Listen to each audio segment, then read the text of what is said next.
এই হচ্ছে সেই টাকা। দেখেন এখানে আপনার 3 লক্ষ রুবেল আছে। তো এই টাকাটা হচ্ছে আমার বেতন অন্ততপক্ষে একটু কম, একসাথে কিছু টাকা তোলা। তো যে টাকা আমাকে কাঁদাচ্ছে, এখনো কাঁদাচ্ছে, এই টাকাটা আমার মৃত্যুর ঝুঁকি। আমার কোনো লাইফ সাপোর্ট নাই, আমার কোনো লাইফ গ্যারান্টি নাই। একদিনের এই আর্মিতে, রাশিয়ান আর্মিতে একদিনের লাইফ গ্যারান্টি নেই। এই টাকার জন্য আমি আজ মৃত্যুর মুখে লড়ছি, মৃত্যুর মুখে। এই টাকাটা আমাদের দেশে হিসাব করতে গেলে এই টাকাটা 5 লক্ষ টাকা, বা দেখেন এখানে সব 5,000 টাকার নোট, সব 5,000 টাকা নোট। এই টাকাটা যদি আমার বাংলাদেশ হিসাব করি তাহলে 20,000 বা 30,000 টাকা কম 5 লক্ষ টাকা হবে। এই টাকাটা আমি পছন্দ করি না। যে টাকা আমাকে মৃত্যুর মুখে ফেলাইছে, এই টাকাটা আমি পছন্দ করি না। আমি এখানে আসা আমার ভুলবশতভাবে আসা, দালালের চক্রান্তর মাঝে পড়ে, বলতে গেলে সে আমাকে নানা রকম ইঙ্গিত দেয়, তো আমি এর ফাঁদে পাড়া দিয়ে সেখানে আসা। এর বিস্তারিত আমার কিছু বলার নেই। আজ আমি সেই মৃত্যুর মুখে লড়ছি। আলহামদুলিল্লাহ আমার আর অল্প কিছুদিন আছে। আমি আপনাদের দোয়ায়, ভালোবাসায় এখনো বেঁচে আছি। সেখান থেকে আমি একবার ইউক্রেনের মুখোমুখি সেখান থেকে আমরা 3 জন রুমে থেকে ধরা খাই। ধরা খাওয়ানোর মাঝখান থেকে সেখানকার একটা ড্রোন ছিল উপরে আকাশে, আল্লাহর কি হুকুম, সেখান থেকে আমি বিস্তারিত দৌড় দেওয়া। আমার সাথে 2 জন ছিল, একজন কাজানের, একজন বেলারসের। সেক্ষেত্রে কাজানের যে ছিল, সে ড্রোন আসার কারণে সে নিজের প্রাণ বাঁচানোর জন্য সে দৌড় দেয় ফ্রন্টলাইন থেকে। সেই দৌড়ের মাঝখান থেকে সেই ক্ষেত্রে তার নিচে বুম ছিল, গানেটা ছিল, সেক্ষেত্রে থেকে পাও দেওয়া, প্রথম একটা পাও ফুটে যায়।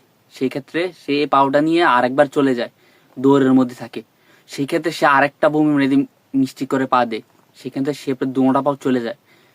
আমিও সেখান থেকে ইউক্রেনের হাতে বন্দি বলতে ছিলাম না, সেখানে শনাক্ত ছিলাম। কারণ আমাদের যে অস্ত্রগুলা তারা প্রথমে শনাক্ত করে নেয়।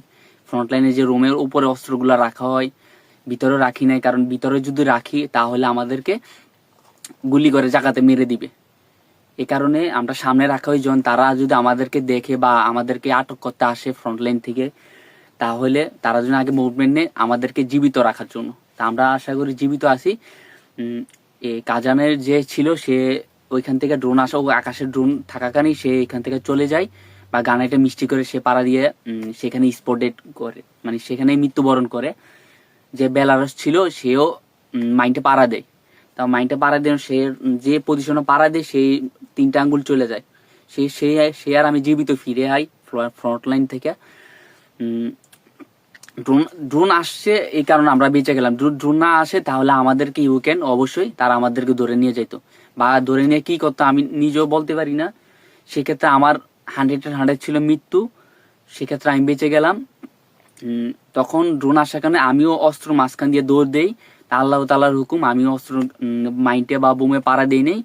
সেই ক্ষেত্রে ইউক্রেনে এর মধ্যে তাদের অস্ত্র দিয়ে কিছু গুলি করে আমাদেরকে, মানে আমরা যখন আমাদের প্রাণ যান বাঁচানোর জন্য চেষ্টা করি তারা আমাদেরকে ফায়ার করে অনেকক্ষণ ধরে।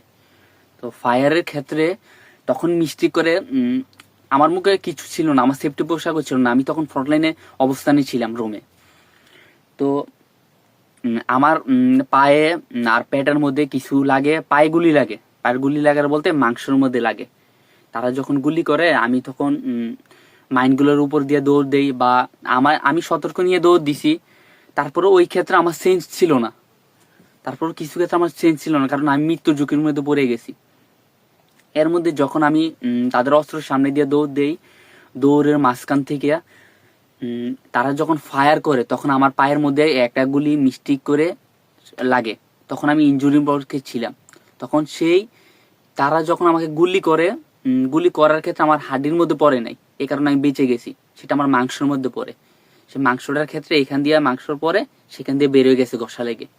আর আমার পেটে সামান্য তাদের সাথে যে আমি ওই গাছ ছিল বা ওই স্পিডে দৌড় দিয়েছি, সেখান থেকে কিছু জঙ্গলের মধ্যে আমি নিজে পড়ে যাওয়া, সেখান থেকে কিছু গাছ ছিল বা যে কারণে ময়লা আবর্জনা ছিল, সেক্ষেত্রে আমার পেটে কিছু লাগা, সেখান থেকে আমার পেটে যে ক্ষেত্রে আমার 15-20টা সেলাই লাগে পেটের মধ্যে।